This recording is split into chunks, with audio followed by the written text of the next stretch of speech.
Hello friends, आपका स्वागत है आपके चैनल ब्रेन फूड में। जैसा कि आप जानते हैं कि इसमें हम यूनिट फर्स्ट कोल्ड वॉर के बारे में डिस्कस करने वाले हैं। ये वीडियो है वो चाहे आप 12th क्लास के स्टूडेंट हो, चाहे बीए प्रोग्राम सोल से रिलेटेड स्टूडेंट हो, या फिर आप रेगुलर के स्टूडेंट क्यों ना हो या एनसी वेब के स्टूडेंट क्यों ना हो। ये वीडियो आपके लिए अगर आपके एग्जाम में द कोल्ड वॉर से रिलेटेड, शीत युद्ध से रिलेटेड कोई भी अगर कुछ भी क्वेश्चन आता है, टॉपिक आता है आपके पेपर में, तो ये वीडियो आपके लिए यूज़फुल होने वाली है। तो इस वीडियो को एंड तक ज़रूर देखना, और अगर आपको ये वीडियो पसंद आती है तो प्लीज़ इसे लाइक, सब्सक्राइब एंड शेयर ज़रूर करें। अब हम देखते हैं।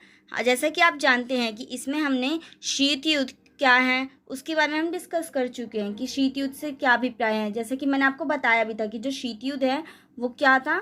ये एक तनाव की जो स्थिति उत्पन्न होने को हम क्या कहते हैं, शीत युद्ध कहते हैं। जो जो हमारे बीच में भय और जो संघर्ष है, तो जो तनाव हमारे बीच में होता है, हमने उसी को ही शीत युद्ध का नाम दे दिया है। इसके बारे में पहले वीडियो में देख चुके हैं। अगर आपने वो वीडियो नहीं देखी है तो आप पहले उसे जाकर देख लें, उसके बाद इस वीडियो को रिकैप करें। ओके। अब इसके बाद मैंने आपको बताया था कि हाँ, उस टाइम जब द्वितीय विश्व युद्ध हुआ था उसमें मित्र राष्ट्र और ध्रुवीय राष्ट्र थे। कौन कौन से राष्ट्र? मित्र राष्ट्र और ध्रुवीय राष्ट्र।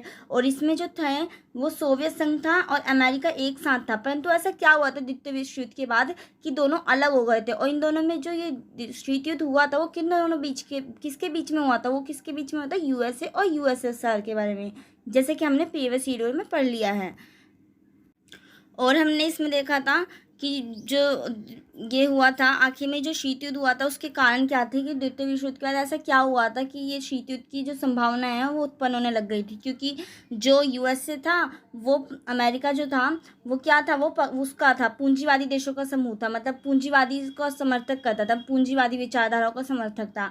और ऐसे ही जो यूएसएसआर था, इनमें सोवियत संघ, जिसे हम आज के टाइम पे रूस कहते हैं, वो किस समूह का, किस विचारधाराओं को ज़्यादा मानता था? वो साम्यवादी विचारधाराओं को, वो उसी को ही बढ़ावा देना चाहता था।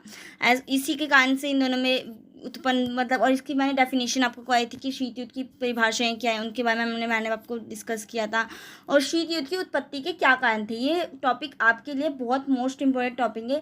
इसमें मैंने आपको जितने भी 8-9 पॉइंट है वो करवाए हैं कि हाँ, ऐसा क्या हुआ था कि जो शीत युद्ध था वो उत्पन्न हुआ था। ऐसे कौन कौन से रीज़न थे? कोई ना कोई रीज़न तो होता है। अगर कोई युद्ध होता है तो उसके पीछे कोई ना कोई रीज़न होता है। इसके बारे में मैंने आपको प्रीवियस वीडियोज़ में बिल्कुल अच्छे से डिस्कस कर रखा है। एक एक पॉइंट को मैंने बहुत अच्छे से एक्सप्लेन किया। अगर आपने वो वीडियो नहीं देखी है तो प्लीज़ इसे जाकर आप ज़रूर देखें इनके बारे में। अब आते हैं हम इस वीडियो में हम क्या डिस्कस करने वाले हैं। जैसे कि मैंने आपको बताया था कि मैंने आपको शीत युद्ध की उत्पत्ति के कारण करा दिए थे। अब जो शीत युद्ध के प्रभाव हैं, आपसे पेपर में इस टाइप से क्वेश्चन पूछ लेता है। या तो आपसे यूँ पूछेगा कि शीत युद्ध के क्या प्रभाव हैं, या तो आपसे ये पूछेगा कि अंतर्राष्ट्रीय राजनीति पर शीत युद्ध का क्या प्रभाव पड़ा है, या फिर यूँ पूछता है कि शीत युद्ध के सामाजिक आर्थिक प्रभाव बताइए कि क्या उसके प्रभाव रहे हैं। आपसे किसी टाइप से पूछ सकता है। क्या क्या पूछ सकता है? या तो अंतर्राष्ट्रीय राजनीतिक प्रभाव पूछ सकता है आपसे, क्या सॉरी डिस्टर्बेंस के लिए, या तो फिर आपसे वो शीत युद्ध के सामाजिक आर्थिक प्रभाव पूछ लेगा। ओके, अब हम इसके बारे में अच्छे से एक्सप्लेन करते हैं कि आखिर ये है क्या। जो शीत युद्ध के निम्न प्रभाव पड़े थे अंतर्राष्ट्रीय संबंधों पर। जब शीत युद्ध हुआ था तो उससे बहुत सारे इफेक्ट आए थे कि हाँ, इससे क्या क्या इफेक्ट हुए थे। अब इसके बारे में जानते हैं। पहले ये जान लेते हैं कि जो शीत युद्ध था वो कब से कब तक था। जैसे कि मैंने आपको बताया था कि द्वितीय विश्व युद्ध हुआ था, वो कब से कब तक हुआ था? वो हुआ था 1939 से 1945 के बीच में हुआ था। तो इसी के बाद से जो शीत युद्ध था उसके आसार नज़र आने लग गए थे कि हाँ, ऐसा होने की संभावनाएं हैं। तो ये कब से कब तक हम इसको मान सकते हैं कि जो शीत युद्ध था, मैंने लिख भी रखा है आपको, 1946 से 1980 तक के विभिन्न चरणों से गुजरते हुए अलग अलग रूपों में विश्व राजनीति को प्रभावित किया था। और ये यहीं से हुआ था। ये 1990 के बीच अप्रोक्सीमेटली जो सोवियत संघ का था वो क्या हो गया था, पतन हो गया था। और जो अमेरिका था वो एक ध्रुवीय विश्व शक्ति के रूप में उभर कर आया था। और ये कब से स्टार्ट हुआ था? एक तरीके से देखा जाए तो 1946 से। हम इसको एक एक्यूरेट डेट ना मानकर हम ऐसे ले सकते हैं। अब इसके क्या क्या प्रभाव पड़े थे, राजनीतिक आर्थिक प्रभाव, मतलब क्या क्या इफेक्ट पड़े थे इसके राजनीति पर, शीत युद्ध का प्रभाव क्या पड़ा था, या फिर सामाजिक, किस तरीके से भी आपसे क्वेश्चन पूछे आप इसमें यही आंसर लिखना। ओके, तो इसका ये प्रभाव हुआ था कि जो विश्व था वो दो गुटों में बट गया था। जो पहला कारण था वो क्या हुआ था, इसके कारण क्या हो गया था, जो विश्व था वो दो गुटों में बट गया था। जैसे कि मैंने आपको पहले भी बताया था कि जो विश्व था वो कैसे दो गुटों में बट गया था। उनमें दो विचारधाराएं आ गई थी। कौन कौन सी? पूंजीवादी, कौन सी विचारधारा, एक तो पूंजीवादी विचारधारा और दूसरी कौन सी थी, समाजवादी विचारधारा। जो पूंजीवादी, जो समाजवादी विचारधारा, साम्यवादी विचारधारा जो किसने अपनाई थी, यूएसएसआर ने। यूएसएसआर कौन था, रूस था। और पूंजीवादी किसने अपनाई, यूएसए ने अपनाई थी, जो अमेरिका ने। तो इन दोनों विचार, तो ये जो विश्व था वो दो गुटों में विभाजित हो गया था। इसका ये प्रभाव हुआ था शीत युद्ध का अंतर्राष्ट्रीय संबंधों पर। इसमें मैंने लिखा है कि शीत युद्ध के परिणाम स्वरूप विश्व के दो गुटों में विभाजित हो गए थे। एक गुट था वो पूंजीवादी देशों का था, जिसका नेतृत्व किसने किया था, अमेरिका ने किया था। और जबकि जो दूसरा था गुट, वो कौन सा था, साम्यवादी गुट था, जिसका नेतृत्व किसने किया था, सोवियत संघ ने किया था, जिसका नेतृत्व सोवियत संघ ने किया था। तो इसके कारण से यही हुआ था। और भी इसके बहुत महत्वपूर्ण कार्य हैं जिसके बारे में आपको मैं डिस्कस करती हूँ। और हाँ, जब ये विश्व के दो गुटों में विभाजित हो गया था ना, तो जैसे कि मैंने आपको बताया था कि जब इसके कारण से क्या होने लग गए थे कि जो छोटे मोटे जितने भी जो देश थे, राष्ट्र थे, जो वो क्या होने लग गए थे, वो इन दोनों में मिलने लग गए थे। अगर वो इन दोनों में नहीं मिलते थे तो क्या होते थे, ये जो देश थे, जो दो देश यूएसएसआर और यूएसए, वो सोचते थे कि वो हमारा दुश्मन है, उस टाइप से लेते थे। अगर ये दोनों एक दूसरे तो इनसे इनका यही भलाई होती थी ना, जो छोटे देश होते थे, कि हम किसी न किसी में इन्वॉल्व हो जाए। जैसे रोमानिया और जो बुल्गारिया था ना, वो तो यूएसएसआर में इन्वॉल्व हो गया था, इट मीन्स रूस। और जो ब्रिटेन और फ्रांस था वो यूएसए था। इनकी कोई भी अपनी विचारधाराएं नहीं थी। ये इन दोनों में इसलिए इन्वॉल्व होते जा रहे थे क्योंकि जो अगर ये नहीं इन्वॉल्व होते तो ये इनका ये होता था ना कि वो उनको अपना दुश्मन मानने लग जाते थे वो देश। तो इस कारण से इनको किसी न किसी गुट में इन्वॉल्व होना ही पड़ा था। अब इसका दूसरा प्रभाव ये पड़ा था कि इसने विश्व में ना आतंक और भय में वृद्धि की थी। इससे क्या होने लगा था, शीत युद्ध के कारण कि लोग सोचते थे कि कभी भी मतलब जो है ये तृतीय विश्व युद्ध की ओर अग्रसर हो सकता है, कि हाँ तृतीय विश्व युद्ध में बदल सकता है अगर किसी कोई भी संभावना उत्पन्न होती है। तो इससे अंतर्राष्ट्रीय संबंधों में क्या होने लग गया था, तनाव और प्रतिस्पर्धा की भावना उत्पन्न होने लग गई थी। तनाव, प्रतिस्पर्धा, अविश्वास की भावना क्या होने लग गई थी, उत्पन्न होने लग गई थी। और गर्म युद्ध का वातावरण तैयार हो गया था। और शीत युद्ध कभी भी वास्तविक युद्ध में बदल सकता था। जैसा कि मैंने आपको कहा कि इसमें लोगों को यह भय रहता था कि कभी भी जो शीत युद्ध है कोई रियल युद्ध में इन्वॉल्व मतलब हो सकता था, चेंज हो सकता था। तो इस कारण से भी लोगों में तनाव की स्थिति उत्पन्न रहती थी हमेशा। तो ये इसका ये प्रभाव भी पड़ा था लोगों के ऊपर और अंतर्राष्ट्रीय संबंधों के ऊपर। इसका थर्ड प्रभाव ये हुआ था कि जो संयुक्त राष्ट्र संघ था शक्तिहीन होना। अब इससे क्या हुआ था, जब शीत युद्ध हुआ था तो उस शीत युद्ध में कौन कौन से देश थे, यूएसएसआर, कौन से थे देश, यूएसएसआर जिसे रूस कहते हैं, और यूएसए। और ये दोनों के दोनों क्या हैं, ये संयुक्त राष्ट्र संघ। अगर आपने ये लेक्चर में नहीं देखा संयुक्त राष्ट्र यूनियन नेशन है क्या, तो आप जाकर देख लें, उसमें मैंने आपको अच्छे से एक्सप्लेन कर रखा है। तो इनमें क्या होता था कि इनके पांच जो स्थायी सदस्य होते थे ना, उनमें ही ये दोनों इन्वॉल्व थे। तो इस कारण से क्या होता था ना कि इन दोनों में ये ना एक शक्तिहीन हो गया था, क्योंकि आपस में क्या होने लग गया था, इनमें अंतर्राष्ट्रीय संबंधों पर ना संयुक्त राष्ट्र संघ दोनों महाशक्तियों के निर्णय पर ही निर्भर हो गया था। जैसे क्या कहता था, जैसे मैंने आपको बताया था कि इसका क्या कारण हुआ था, उत्पत्ति के क्या कारण हुआ था। तो क्या कारण था उसमें कि जो संयुक्त राष्ट्र संघ था, जैसे मैंने आपको ऊपर बताया, मैं आपको 2 मिनट के लिए ऊपर लेके चलती हूँ, मैं आपको दिखाती हूँ कि मैंने आपको क्या बताया था। जो संयुक्त राष्ट्र संघ था वो क्या करने लग गया था, बार बार वीटो पावर का यूज़ करने लग गया था, जो सोवियत संघ था।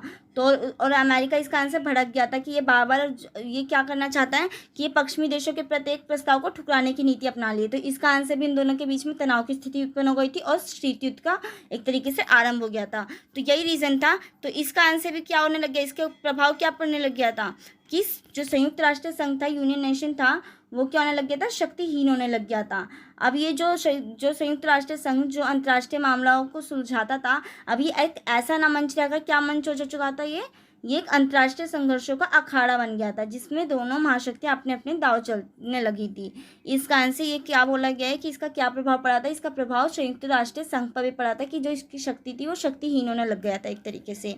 इसका 4th पॉइंट ये है कि इससे ना आणविक युद्ध की संभावना उत्पन्न की वृद्धि हुई थी। मतलब लोगों को ये रहता था ना कि क्या होने लग गया था ना कि जो दोनों देश थे वो अपने पास ज़्यादा से ज़्यादा परमाणु मिसाइल ये सब रखने लग गए थे कि अगर कभी भी युद्ध की संभावनाएं उत्पन्न होने लग जाती तो हमारे पास उतने हथियार रहें कि हम दूसरे देश का सामना कर सकें। तो इस कारण से ये होने लग गया था ना कि इसमें आणविक युद्ध की संभावना की वृद्धि हो गई थी और परमाणु शस्त्रों के विनाश के बारे में सोचा जाने लग गया था। इस संभावना ने विश्व में क्या कर दिया था, आणविक शस्त्रों की होड़ को बढ़ावा दिया था कि ज़्यादा से ज़्यादा परमाणु बम को बनाना, इस होड़ में ये एक तरीके से शामिल हो गया था। इसका फिफ्थ पॉइंट ये है, इसका ये प्रभाव भी पड़ा था कि इससे क्या हुआ था, सशस्त्रीकरण को बढ़ावा मिला। जैसे कि हमने बोला कि अगर निशस्त्रीकरण होता है, अगर यहाँ पे निशस्त्रीकरण वर्ड लिखा होता है, निशस्त्रीकरण का मतलब होता है जो हथियार है उनका कम से कम यूज़ करना, और जो हथियार है उनको मतलब अब नए हथियार ना बनाकर जो हथियार पहले से रखे हैं उनको नष्ट कर देना। बट इसने क्या कर दिया था, शीत युद्ध ने, इसने क्या कर दिया था, शस्त्रीकरण को बढ़ावा दे दिया था, और जो विश्व शक्ति के लिए भयंकर खतरा उत्पन्न हो गया था। दोनों महाशक्तियाँ क्या करने लगी थी, अपनी जो सैनिक शक्ति में वृद्धि करने लगी थी, जिससे क्या होने लग गया था, अगर मान लो अगर आप हथियार के सामान बनाओगे अपने देश में, अगर लड़ाई का युद्ध का माहौल रहेगा तो उस टाइम क्या होने लग जाएगा, ज़्यादा से ज़्यादा कैसे सामान बनेंगे, ज़्यादा से ज़्यादा हथियारों के सामान बनने लग जाएंगे, जो खाने पीने के प्रोडक्ट ना बनकर कैसे प्रोडक्ट में इन्वॉल्व हो जाएगा, जो कंपनीज होंगी ज़्यादा से ज़्यादा वो हथियारों के लिए बनाने लग जाएंगी। तो इसका आंसर यही होने लग गया था, क्या होने लग गया था कि इससे ना जो पैसे थे ना वो बिल्कुल पानी की तरह बहने लग गए थे, किसके ऊपर, जो युद्ध के जो शस्त्र निर्माण के ऊपर करने लग गए थे। तो इससे क्या हो गया था, आर्थिक विकास का जो मार्ग था वो रुक गया था, क्योंकि अगर किसी भी देश में अगर युद्ध की जो संभावनाएं उत्पन्न होने लग जाती है तो उससे क्या होता है, आर्थिक जो स्थिति है वो रुक जाती है, क्योंकि उससे जो लोग हैं वो किस ज़्यादा प्रोडक्ट को ज़्यादा उत्पन्न, आपने अगर इकोनॉमिक्स पढ़ी होगी तो आपने इकोनॉमिक्स में भी ये पढ़ा होगा कि फिर लोग क्या करने लग जाते हैं, ज़्यादा से ज़्यादा हथियारों वाले सामान बनाने लग जाते हैं, शस्त्र निर्माण करने लग जाते हैं, उत्पादों पे ध्यान नहीं देते, जो उत्पादक जो खाने योग्य जो चीज़ें होती हैं उन पे कम उत्पादक करके और ज़्यादा से ज़्यादा किस पे वो करते हैं, इन्वेस्ट करने लग जाते हैं, जो शस्त्र वाले उत्पादन होते हैं। तो इस कारण से ये भी हुआ था कि इससे क्या होने लग गया था, शीत युद्ध के क्या प्रभाव पड़ा था, एक शस्त्रीकरण को भी बढ़ावा मिला था। और ऐसे ही इसमें मैंने 6, 7 पॉइंट 8 पॉइंट में आपको एक्सप्लेन कर देती हूँ, मैंने इसको एक्सप्लेन करके नहीं लिखा है तो आप इसे अपने नोट्स में इन्वॉल्व कर लेना। जैसे 6 पॉइंट है, मानवीय कल्याण की कार्यक्रम की उपेक्षा हुई। जैसा कि मैंने आपको बताया भी कि जब ज़्यादा से ज़्यादा प्रोडक्ट बनने लग जाएंगे तो उससे क्या होने लग जाएगी, जो देश में मानवीय कल्याण के कारण में तो रुकावट आ ही जाएगी, क्योंकि उससे रोजगार कम होने लग जाएंगे, बेरोजगारी बढ़ने लग जाएगी, और जितने भी मतलब एक तरीके से आर्थिक जो पिछड़ापन होने लग जाएगा देशों में, राजनीतिक अस्थिरता हो जाएगी। तो ये कारण हो जाते थे। जो शीत युद्ध के कारण है ना, क्या होता था ना कि विश्व राजनीति का केंद्रीय बिंदु है ना, सुरक्षा की व्यवस्था तक ही सीमित रह जाता था कि हाँ सुरक्षा किस टाइप से की जाए। जो भी ज़्यादा मेन सेंटर होता था उनका किस चीज़ के ऊपर था कि हाँ कि हम अपने देश की सुरक्षा कैसे करें, वो ये चीज़ भूल जाते थे कि कुछ मानवीय कल्याण के कार्य को भी क्या करनी चाहिए, कार्यक्रम के ऊपर भी ध्यान देना चाहिए। तो इस कारण से ये भी होता था। और इससे जो विकसित देशों की जो मतलब ये ना जो देश थे ना, जो उनके अंदर अब जो छोटे मोटे जो देश थे वो भी तो उनकी हेल्प करते ही थे ना, तो उसके अंदर से क्या होता था ना, वो जो इन्वॉल्व जो देश थे छोटे मोटे उनमें क्या होता था, वो अर्ध विकसित देशों में मतलब तरीके से उनमें भुखमरी, बीमारी, बेरोजगारी, अशिक्षा या आर्थिक पिछड़ापन हो जाता था, जैसे कि मैंने आपको बताया। तो इस कारण से ये भी होता था कि मानवीय कल्याण के कार्यक्रमों की भी उपेक्षा होती थी। तो इसका शीत युद्ध का प्रभाव भी इस चीज़ पर पड़ा था। ऐसे ही अब 7 पॉइंट, आणविक युद्ध की संभावना का भय। अब इसमें ये होता था कि शीत युद्ध के परिणाम के कारण है ना, क्या होता था ना कि आणविक अस्त्र शस्त्रों का निर्माण किया गया था। जैसा कि मैंने आपको ऊपर जो ये पॉइंट था ये इससे रिलेटेड है थोड़ा बहुत। 4th पॉइंट कि इसमें क्या होने लगा था, आणविक युद्ध की संभावनाएं उत्पन्न होने लग गई थी। तो यही कारण था कि आणविक युद्ध की संभावना का भय बनने लग गया था। जो अमेरिका था ना उसने क्या किया था, आपको पता होगा कि मैंने आपको उसमें बताया था उत्पत्ति वाले टॉपिक में कि इससे जो अमेरिका था, जो उत्पत्ति के कारणों में भी मैंने आपको ये टॉपिक बताया था कि उसने 1945 में क्या किया था, एटम बम फोड़ दिया था, परमाणु बम किसके ऊपर पहली बार उसने कब किस पे प्रयोग किया था, जो जापान के हिरोशिमा और नागासाकी जो शहर थे दो उन पर उसने अटैक किया था। और शीत युद्ध के वातावरण में यह अनुभव किया जाता है कि अगला विश्व युद्ध ना भयंकर और विनाशकारी होगा। तो इस कारण से मतलब इस टाइम पे ये चीज़ होने लग गई थी। अगर तीसरा विश्व युद्ध होता, क्योंकि लोग नहीं चाहते थे ना कि जब पहला विश्व युद्ध होता तो उसके कारण जो हानि हुई थी, और फिर उसके बाद जब द्वितीय विश्व युद्ध हुआ था तो बहुत ज़्यादा हानि हुई थी प्रथम विश्व युद्ध के बाद भी। तो इस कारण से जो देश था वो नहीं चाहता था कि तृतीय विश्व युद्ध भी संभावना उत्पन्न हो। तो इससे जो आणविक युद्ध की ना संभावना हमेशा मतलब बनी ही रहती थी कि आणविक युद्ध हो सकता है, और जो परमाणु शस्त्रों के निर्माण के बारे में भी ना सोचा जाने लगा था। तो इस संभावना ने क्या किया था, विश्व में आणविक शस्त्रों को एक तरीके से वो किया था, बड़ा होड़ हो गई थी आणविक शस्त्रों के निर्माण के लिए। अब 8 पॉइंट है ऐसे ही, आतंक और अविश्वास के दायरों में विस्तार, कि क्या होने लग गया था इससे कि आतंक का वातावरण बन गया था। जो शीत युद्ध का प्रभाव क्या पड़ा था कि आतंक का उत्पन्न हो गया था दायरा, मतलब एक तरीके से लोग भयभीत होने लग गए थे कि बाई चांस भी ये क्या हो सकता है, कभी भी जो शीत युद्ध है कभी भी एक वास्तविक युद्ध में चेंज हो सकता है। तो इसके कारण क्या होने लग गया था, आतंक और अविश्वास का दायरा भी बढ़ने लग गया था। जैसे कि अमेरिका और यूएसएसआर में के मतभेदों के कारण क्या होने लगे थे, जो अंतर्राष्ट्रीय संबंधों में गहरे तनाव और अविश्वास का स्थिति आ गई थी। जैसे कि मैंने आपको बताया, विभिन्न राष्ट्रों ने इस बात से भयभीत रहने लगे थे ना कि कब एक छोटी सी चिंगारी ना तीसरे विश्व युद्ध का कारण बन जाए, है ना। जो जो जो दे वो थे जो राष्ट्र थे वो ये सोचने लग गए थे, पता नहीं कौन सी ऐसी बात हो जाए कि वो क्या होने लग जाए, शीत युद्ध ना रहकर क्या होने लग जाए, वास्तविक युद्ध में परिवर्तन हो जाए। तो इस शीत युद्ध ने इस युद्ध के वातावरण को भी बनाए रखा था। शीत युद्ध ने क्या प्रभाव डाला था कि इसने क्या किया था, युद्ध के वातावरण को भी बनाए रखा था। तो मैंने आपको इसमें टोटल 8 पॉइंट करवाए हैं जो उसके प्रभाव हैं, जो बहुत मोस्ट इंपॉर्टेंट थे। तो मैंने इसलिए इस वीडियो में लेके आई थी आपके लिए। ये आपके क्वेश्चन पेपर में एक ना एक क्वेश्चन ज़रूर इसके ऊपर पूछा जाता है। तो मैं आपको एक बार दोबारा से रिवाइज करवा देती हूँ कि जो ये शीत युद्ध था इसके क्या प्रभाव पड़े थे। जैसे पहला पॉइंट मैंने क्या बताया, इसका क्या प्रभाव पड़ा था, विश्व युद्ध का 2 गुटों में विभाजित होना। और इसका दूसरा प्रभाव क्या पड़ा था, इसके ना मेन हेडलाइन आप पॉइंट करके लिख लेना। इसका दूसरा प्रभाव पड़ा था आतंक और भय की स्थिति में क्या करना, बढ़ावा देना एक तरीके से। और थर्ड प्रभाव इसका क्या पड़ा था, संयुक्त राष्ट्र जो संघ की जो शक्ति थी वो क्या हो गई थी, वो शक्तिहीन हो गया था, क्योंकि वो जो उनका जो अंतर्राष्ट्रीय मंच जो समस्याओं का निपटारा करता था वो किस में चेंज हो गया था, एक अंतर्राष्ट्रीय संघर्षों का अखाड़ा बन गया था। तो इसका ऊपर भी इसका प्रभाव पड़ा था शीत युद्ध का। ऐसी जो फोर्थ पॉइंट था वो क्या था, आणविक युद्ध की संभावना में वृद्धि हो गई थी इसके कारण से, कि कभी भी क्या हो सकता था कि जो शीत युद्ध था वो वास्तविक युद्ध में चेंज हो सकता था। और जो आणविक जो परमाणु बम बनाने की भी होड़ स्टार्ट हो गई थी इसके कारण, इसका ये भी प्रभाव पड़ा था कि लोग क्या करने लग गए थे, ज़्यादा क्या कहते हैं, मानवीय कल्याण के बारे में ना सोचकर शस्त्रों के बारे में ज़्यादा ध्यान देते थे अपने देश की सुरक्षा के लिए। और इसका फिफ्थ इफेक्ट पड़ा था, सशक्तिकरण को बढ़ावा मिल गया था इसमें शीत युद्ध के कारण। और सिक्स्थ पॉइंट इसका था, मानवीय कल्याण के कार्यक्रमों की उपेक्षा की गई थी, आणविक युद्ध की संभावना उत्पन्न हो गई थी और आतंक और अविश्वास के दायरे का विस्तार होने लग गया था। तो मैंने इसके अंदर आपको ये टॉपिक पॉइंट पढ़ा दिया। तो ये जो वीडियो ये यूनिट फर्स्ट है, यूनिट फर्स्ट का पार्ट ए है। तो इसका आंसर ये जो वीडियो ये कंप्लीट होती है। अगर आपको इसमें कोई भी क्वायरीज होती है तो प्लीज़ मुझे कमेंट करके पूछना ज़रूर, मैं आपको रिप्लाई ज़रूर करूँगी। अगर आपको ये मेरी वीडियो अच्छी लगती है तो प्लीज़ इसे लाइक, और ऐसे ही और इन्फॉर्मेटिव वीडियोस देखने के लिए मेरे चैनल को सब्सक्राइब करना ना भूलें। और एंड तक देखने के लिए आपका थैंक यू सो मच।